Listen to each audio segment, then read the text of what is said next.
Hi, everybody. It's Sharyl Attkisson. Welcome to another edition of Full Measure After Hours.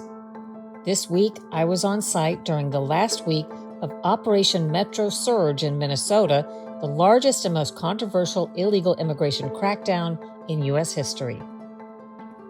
What a fascinating experience I just had reporting for you in Minneapolis on Operation Metro Surge, the largest crackdown on illegal immigration in U.S. history and probably the most controversial. My crew and I got to go along with ICE agents as they fanned out into community neighborhoods looking for illegal immigrant criminals. People who entered the U.S. illegally have been arrested for additional crimes in Minnesota, but leading up to this operation, they were being released into their communities instead of the counties alerting ICE, who would have deported them. And that's pretty much where the debate lies. ICE insists it's much safer when communities cooperate and notify them of arrests of illegal immigrants without turning the alleged criminals back into the community. They say that because Minnesota wasn't doing this, the counties were not cooperating, that ICE agents were forced to hunt down dangerous criminals in a way that they said put agents at risk, as well as protesters in the community, which drew agitators and demonstrators who can be seen on video often becoming violent, attacking and assaulting ICE agents. The agents arguing the local police were frequently doing little to nothing to keep the situation under control, so that inflamed things as well. And you probably know there were 2 shooting deaths as a result of all of this. Not long after that came an end to Metro Surge. In a moment, we'll talk about the number of arrests they made, and then interestingly extrapolate how many crimes may have been prevented by these arrests. This part of the conversation is frequently, if not always, lost in the news coverage and discussion. Ideally, when these types of things happen, nobody gets hurt. But ultimately, the injuries and the deaths logically should be measured against the carnage prevented by removing thousands of potentially dangerous criminals from neighborhoods. You may hear, by the way, that illegal immigrants supposedly commit crimes at lower rates than U.S. citizens, and I won't go too far down that road today, as I've reported on this at length in the past. But actually, the data shows illegal immigrants far more likely to commit serious crimes that land them in prisons than U.S. citizens. They are drastically overrepresented in our federal prisons, numbering by one official count at 1 in 4 inmates. Again, a General Accountability Office report put the number at 1 in 4 of the prison population, and they certainly aren't 1 in 4 of the general population, so they're, again, drastically overrepresented. And that's considered a possible undercount, since some jails and prisons don't report or break down the numbers of illegal immigrants. So why do people keep saying that it's not true that they're committing crimes at this high rate? Well, that's because the analyses frequently conflate legal immigrants and illegal immigrants to skew the data. In other words, some of the analyses don't separate out crimes committed by illegal immigrants. They water down that number by folding in legal immigrants who are not committing crimes at such high levels. Then another statistical issue can be that many agencies simply don't call illegal immigrants, so it's impossible to know the data.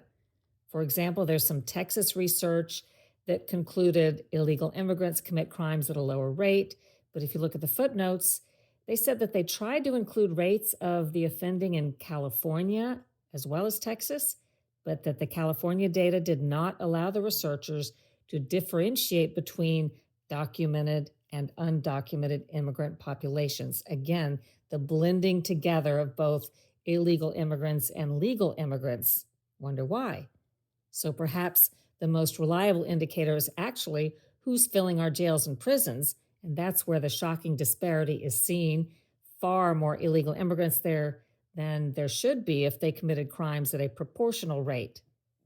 We'll talk some hard numbers in just a moment, but first, here is my interview with ICE Assistant Field Director Richard Tyne after the ride-along I did with ICE agents in Minneapolis.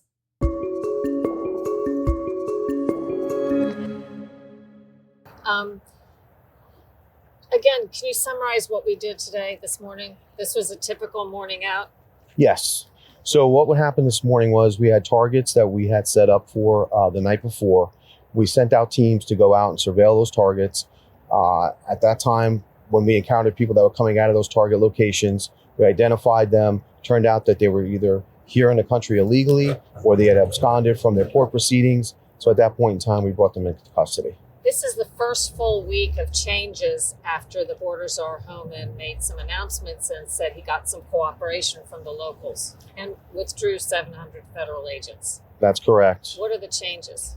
So what we're doing now is we have some cooperation from the local counties. So that means that we can draw back on that aspect as far as field teams. But now we're having people assigned to our criminal alien program, which is where we lay detainers, requesting for them to hold them until we can come pick them up from the local county jails. Is that a better situation for the federal agents? Absolutely. That is a situation where it's less dangerous for our officers. They can go to a controlled environment. It's secure, and then we can secure the person and get them back to our facility for processing. We saw protesters out today. They didn't impede in any physical way with the officers. Were these changes brought about because of the interactions and the shootings with the protesters? The changes were brought about because we were getting a cooperation that we were seeking, which was to go out into the field and go after targets that we had already missed. And now we can focus on the targets that are going into the jail and getting them in a secure environment, and then go out to get the ones that we missed when that wasn't happening with the cooperation. The people you picked up when we were out in the field today, you were still targeting criminal aliens, not ordinary illegal immigrants who are here, not violating the law? That's correct. That was our targets today.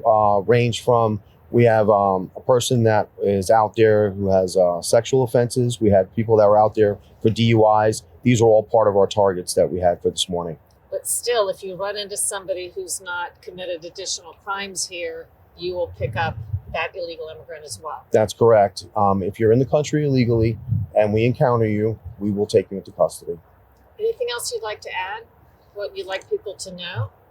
I just want people to know that with the cooperation from the local counties and municipalities, it really does prevent any type of situations out in the field. There's less probability of things going wrong. So we appreciate that cooperation. We're looking forward to that to continue. You haven't been here that long, but have you gotten any sense from other people here that tensions have eased in the past week or so? I would say that knowing that the local counties and the local municipalities are here to help has definitely been something that the officers are welcoming. As far as the tensions in the community and the temperature there, I think it's pretty much the same. I don't think there's been any turn down in that.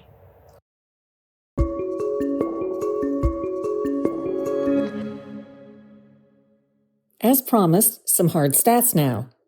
Operation Metro Surge removed more than 4,000 illegal immigrants from Minnesota's neighborhoods.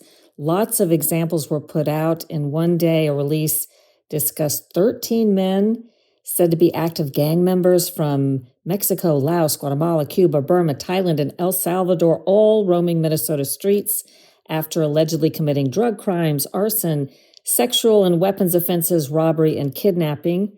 Some of the examples include a guy named Jose Alberto Benitez Rodriguez, 9 counts of burglary, 3 counts of assault, 7 illegal entries.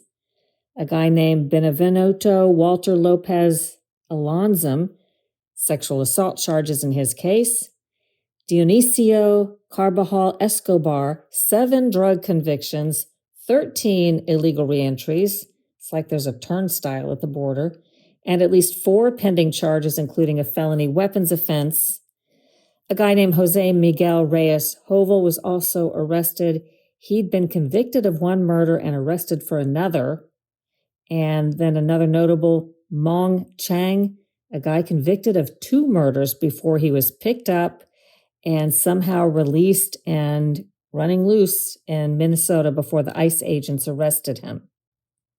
Nationally, since 2000, if you look at Customs and Border Protection data, Department of Homeland Security data, the General Accountability Office, and Texas Department of Public Safety, DPS, the official data indicates illegal immigrants have committed somewhere around 5 million serious crimes, 200,000 robberies, 100,000 rapes or sexual assaults, 30,000 murders, equivalent to the population of Santa Fe, New Mexico. Some examples include the 2007 triple murder in Newark, New Jersey, by these illegal immigrant gang members from Peru and Nicaragua. Those are MS-13 members who robbed and assaulted their 3 victims in a schoolyard and then executed them. There's another example, a 2008 triple murder of a father and 2 sons, the Bologna family in California, by an illegal immigrant gang member from El Salvador who was shielded from deportation before these murders after he had been prior arrested for things, shielded by San Francisco sanctuary city policies. There's the 2015 quadruple murder spree in North Carolina. That involves several people, including a gang member named Emmanuel Jesus Rangel Hernandez, who'd been mistakenly granted amnesty under President Obama. And then the 2023 murder of 5 people in Cut and Shoot, Texas, by a man named Francisco Oropesa. He's an illegal immigrant from Mexico who had been deported 5 times. You don't hear about these on the news so much. During Trump's second term so far, federal officials report about 540,000 deportations nationwide. And interestingly, I think, that coincides with this remarkable drop in crime. Could it be related? It seems like there's no way there's not some relationship. Violent crimes in 2025, like robbery, aggravated assault, gun assaults, and carjackings, all down double digits from the year before. Homicides plunged 21% in 2025, the largest single-year drop on record, now the lowest since at least 1900. To think that this sudden drop, the year that President Trump takes his second term and begins this crackdown, to think that it's unrelated to the illegal immigration crackdown, I think doesn't make a lot of sense. I talked a few minutes ago about the number of illegal immigrants in our prison population. From my earlier reporting and writings, I was going to go over a few of those numbers. At the time I wrote the article, the U.S. population was about 328 million, and it was estimated then that about 11 million, or 1 in 30, was illegal immigrants. This is before the Biden surge in illegal immigration. So at the time, about 1 in 30 illegal immigrants, but criminal aliens accounted for 1 in 5 of federal prison inmates, actually a little bit over 1 in 5, and it had been 1 in 4 previously, just in the most recent analysis before that. So even assuming a pretty radical margin of error for the sake of argument, it would still mean illegal immigrants were drastically overrepresented among the criminal population. I mean, drastically. And the actual picture we know may be far worse because the government said in this analysis that there's really no way to be notified of all imprisoned illegal immigrants. So all we get is a subset of them that are learned about through identifiers such as an FBI number. So going from this GAO report at the time, there were about 91% of federal criminal aliens were citizens of Mexico, Honduras, El Salvador, Dominican Republic, Colombia, or Guatemala. There were more than 730,000 criminal aliens in U.S. or state prisons and local jails during the period measured. They accounted for 4.9 million arrests for 7.5 million offenses. The numbers, according to GAO, 197,000 criminal aliens in federal prisons, arrested 1.4 million times for 2 million offenses between 2011 and 2016. There were an additional 533,000 illegal immigrants in state and local facilities between 2010 and 2015, representing 3.5 million arrests for 5.5 million offenses. We don't have more recent data from GAO because, as far as I can tell, this was the last time they conducted that analysis for some reason. Anyway, the arrests that they found included allegations of more than 1 million drug crimes by the illegal immigrants, 500,000 assaults, 133,800 sex offenses, 24,200 kidnappings. Even more serious, the imprisoned illegal immigrants over a 5-year period had been arrested for 33,300 homicide-related offenses and 1,500 terrorism-related crimes.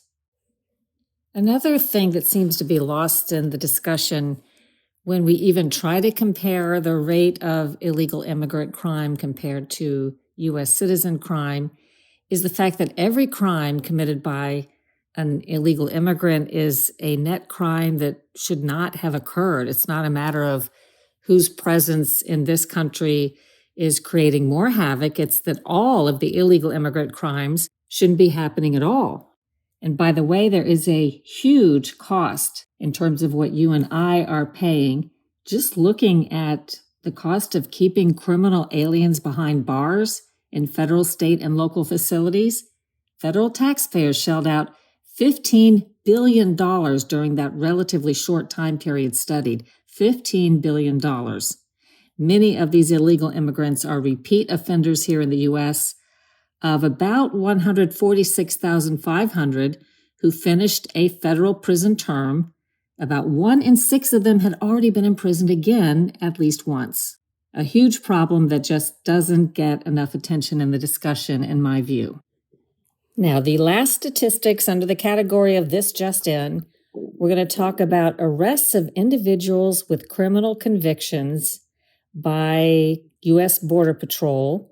This is slightly different. We're not talking about ICE. We're talking about Border Patrol agents who encounter illegal immigrants or criminal aliens and how many crimes they had been convicted of, whether in the United States or abroad previously, prior to them getting caught this time by U.S. Border Patrol. And just for interest, we're looking at trends between 2017 and 2025. So, U.S. Border Patrol criminal alien arrests again of people who'd been previously convicted here in the U.S. or in their own countries, and that was on record. In fiscal year 2017, that number was 8,500. It went down a little in 2018 to 6,700. In 2019, went down to 4,200. So again, during Trump 1, these numbers are going down, down, down. 2020, down to 2,438. So again, from 8,500 to 2,400. Then look what happens when Biden comes into office. It goes up from 2,438 interdictions of criminal aliens, interdictions and arrests by Border Patrol, from 2,438 to 10,763. By 2022, it's 12,000, above 12,000. By 2023, it's above 15,000. By 2024, it's above 17,000. It's just gone up and up. And then last year, President Trump takes office and it starts going back down again, down to 8,800, about where it was in 2017. And trend so far, fiscal year 2026, which began a couple of months ago, looks like it's going to be down again this year. All of this is to say there are lots and lots of crimes and costs when it comes to illegal immigration in the United States. And for some reason, that part of the discussion has really been minimized in recent years, and yet it's so important and impacting in some way every one of us. I hope you'll watch out for my full report Sunday, February 22nd on Full Measure. To find out where you can watch, you can go to SharylAttkisson.com and click the Full Measure tab for a list of stations and times. Or you can always watch at fullmeasure.news. We post the program on Sundays around 10 a.m. Eastern Time after it's aired on TV.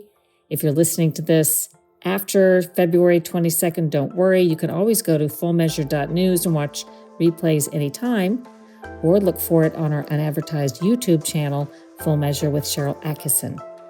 I sure hope you enjoyed today's podcast and that you will consider leaving us a great review, sharing it with your friends, and subscribing. And check out my other podcast, the Sharyl Attkisson Podcast. My latest bestseller, more relevant than ever, Follow the Science: How Big Pharma Misleads, Obscures, and Prevails. Do your own research, make up your own mind. Think for yourself.